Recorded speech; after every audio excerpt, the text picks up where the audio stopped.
Mag-login tayo. Ngayon nakapasok na tayo sa ating BPI mobile app, ay click mo yung More. At ngayon naman, click mo ang General Settings. Scroll natin. Makikita mo sa bandang baba yung QR Generator. I-click mo yan.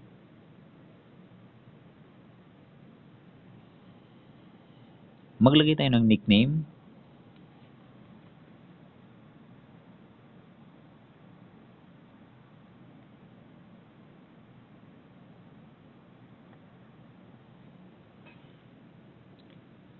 Okay.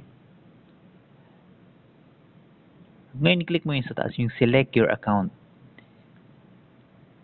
Okay, pili tayo. Lalo na dun sa mga dalawa yung account, pili tayo ng isa. Dito naman sa transfer